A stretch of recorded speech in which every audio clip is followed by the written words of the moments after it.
नमस्कार, आप सभी का बहुत बहुत स्वागत है मेरे YouTube चैनल जिसका नाम है लीगल अवेयरनेस। मेरा नाम संतोष गुप्ता है और मेरे चैनल का उद्देश्य सिर्फ और सिर्फ लोगों में कानून के प्रति जागरूकता फैलाना है ताकि ज़्यादा से ज़्यादा लोग अपने लीगल राइट्स के बारे में जानकारी प्राप्त कर सकें। आशा करता हूँ कि आप सभी लोग अपना ढेर सारा प्यार और सपोर्ट मुझे और मेरे चैनल पर बनाए रखेंगे। इसके पहले कि मैं अपने वीडियो में आगे बढ़ूँ, चैनल को सब्सक्राइब कर लीजिए ताकि आपको भविष्य में भी अपने लीगल राइट्स के बारे में जानकारी प्राप्त होती रहे।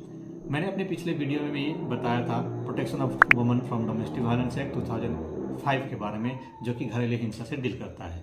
जब भी घरेलू हिंसा होती है तब एक महिला चाहे तो पुलिस में कंप्लेन लॉन्च कर सकती है, प्रोटेक्शन ऑफिसर के पास कंप्लेन लॉन्च कर सकती है, या फिर मजिस्ट्रेट के पास भी डायरेक्टली कर सकती है, या फिर सेक्शन 12 के अंदर में एप्लीकेशन फाइल से कर सकती है, जहाँ पे डिटेल जानकारियाँ घरेलू हिंसा के प्रति वो कोर्ट में दाखिल कर सकती हैं।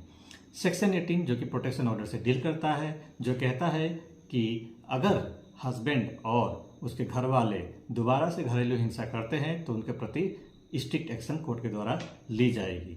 सेक्शन 19 जो कि रेसिडेंस ऑर्डर से डील करता है, महिला जिस वक्त अपने हस्बैंड के साथ में जिस घर में रह रही होती है उसे उस घर से निकाला नहीं जा सकता, और अगर किसी दूसरे घर में रखा जा रहा है तो उस खर्चे को उठाने की जिम्मेदारी पूर्ण रूप से हस्बैंड की होती है। तो ये सारी जानकारी मैंने आपको अपने पिछले वीडियो में दी है। आइए अब आगे बढ़ते हैं।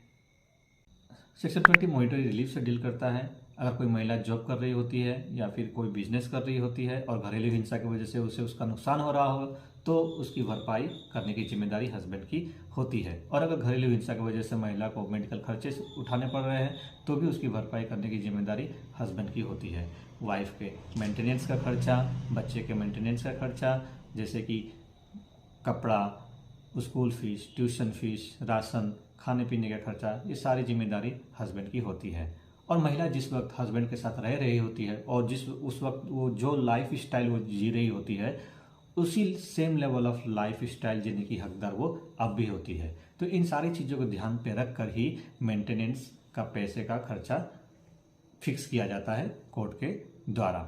और अगर हस्बैंड कोर्ट के ऑर्डर पास होने के बावजूद भी पैसा देने से इनकार करता है तो अगर हस्बैंड अगर जॉब कर रहा होता है तो उसके बॉस को बुलाकर कोर्ट के द्वारा ये कहा जाता है कि उसकी सैलरी में से जो मेंटेनेंस का ऑर्डर का जितना पैसा पास हुआ है वो पैसे डायरेक्टली महिला के अकाउंट में ट्रांसफ़र कर दिया जाए या फिर कोर्ट में जमा कर दिया जाए। तो ये तो होता है मेंटेनेंस रिलीफ के बारे में, जहाँ पे महिला और बच्चे के खर्चे का जिम्मेदारी हस्बैंड का होता है।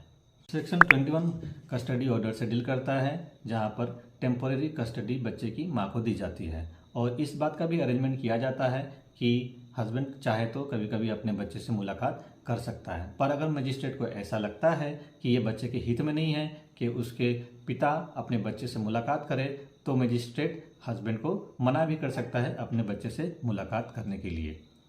सेक्शन 22 कंपनसेशन ऑर्डर से डील करता है। अगर कोई महिला घरेलू हिंसा की वजह से मेंटल टॉर्चर से गुजर रही है या फिर इमोशनली आहत हुई है तो उसे कंपनसेट करने की जिम्मेदारी भी हस्बैंड की होती है। सेक्शन 23 इंटरिम ऑर्डर और एक्स पार्टी ऑर्डर से डील करता है। जब तक कि फाइनल डिसीजन नहीं आ जाता तब तक जो भी डिसीजन फिलहाल के लिए पास होते हैं उसे इंटरिम ऑर्डर कहते हैं। जैसा कि जब तक फाइनल डिसीजन नहीं हो जाता तब तक मंथली पैसा वाइफ को मिलता रहेगा उसके खर्चे के लिए और बच्चे के खर्चे के लिए, तो उसे हम इंटरिम ऑर्डर कहते हैं। एक्स पार्टी ऑर्डर उसे कहा जाता है कि हस्बैंड या फिर उसके घर वाले की गैर हाजिरी में कोर्ट अगर कोई भी ऑर्डर पास करता है तो उसे हम एक्स पार्टी ऑर्डर कहते हैं।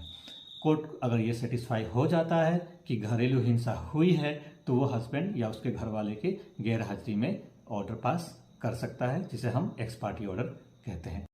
आशा करता हूँ कि जब भी कोई महिला घरेलू हिंसा का शिकार होती है तो उसे क्या क्या करना चाहिए, उसके क्या क्या लीगल राइट्स होते हैं, इसकी जानकारी देने में मैं सफल रहा हूँगा।